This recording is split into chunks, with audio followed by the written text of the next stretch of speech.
My dad makes me feel special when he really focuses on me. When he takes me to cricket games and footy games, and when he plays with me a lot. I feel special when my dad hugs me.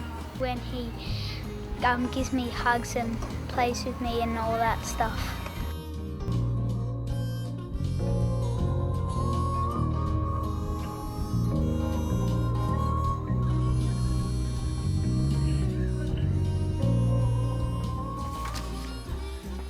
I work as a lung specialist, and people say, because you're so busy, how could you possibly get time to write a book about busy dads?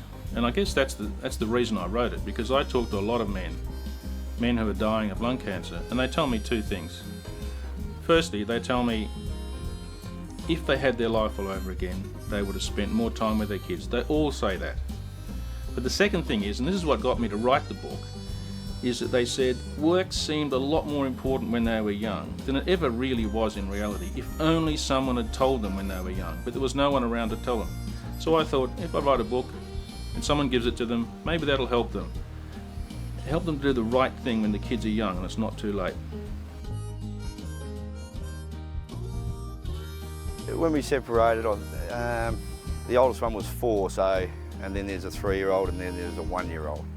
So I just took it upon myself to go and get involved in doing that, helping out at the kindy, do the parent, people were rostered on to parent helper, so I'd drive down from Kirrup to Albany and have a week in Albany and go and do that. With, a beard down to here, you'd walk in, but if you put a smile on your face, you get involved. All the other kids actually enjoyed it because there was a dad there.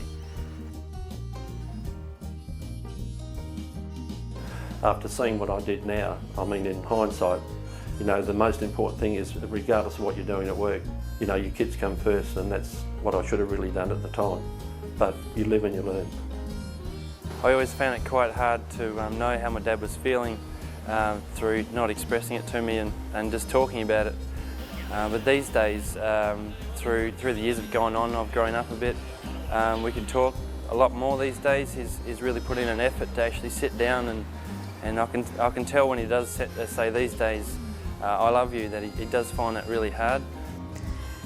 On my wedding day, when he did tell me he loved me, finally, because it only took 25 years to do, it made me realise that he had noticed that I was this living being in his life, that I did mean something to him. So we both really had a good cry, and I think since that day, it's just been something that I've actually almost broken the ice, which sounds a bit funny, but... Yeah, very, very emotional. Very emotional. Yeah, I'm very teary-eyed. Yeah, it was a very emotional moment. As now, thinking back at that time, makes me teary now, just thinking about, when he told me. Yeah. It's a lot easier now that I've actually done it, which obviously I've taken a lot too long to tell him, but now it's happened. It's one of the best things, yeah.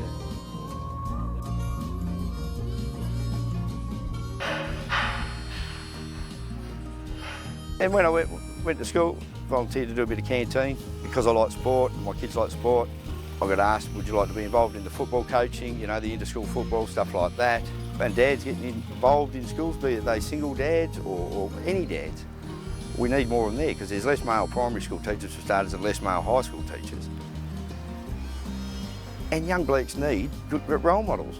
They don't all have to be perfect role models, but the more dads or more blokes they see around, the more comfortable they feel within themselves. You know what I mean? They've got people, look, dads come to school, so if they don't see dads going to school and they're at school, when they have kids, are they going to go to school? Well, my dad didn't go, why would I go? It's not our domain. But it is. I've had some of the best times of my life involved in school, without a doubt, and I've met some of the best people I'll ever meet through my kids' schooling, ever. I've got lifelong friends just by going to school and getting involved in the school community. I'm probably here today, I'm definitely here today, due to me being involved at Warragoon Primary School and the people I've met there. Take your children on dad dates. What are dad dates? It's where dad goes out with one of the children, just one adult, just one child. This isn't dad and mum.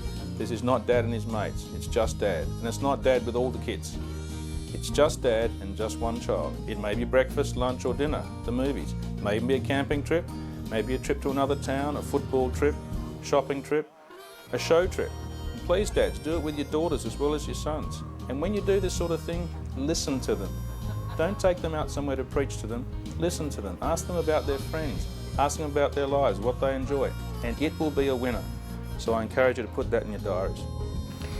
When my dad takes me to lunch, we talk about anything and everything. He asks me what I've been doing, which is usually quite a lot. I enjoy doing stuff like my dad, like going on daddy-daughter dates where we go out for lunch, we go see a movie, might go for a jog or something. Yeah, it's very nice. Can we get a rooster? I want a rooster. I want a shopping spree. You want a shopping? That's why we don't get a rooster. It makes me feel really special that to have someone I can go out with, be myself and just like chat and laugh at things, and makes me feel really special, happy and warm inside. Yeah. I love it when my dad plays with me.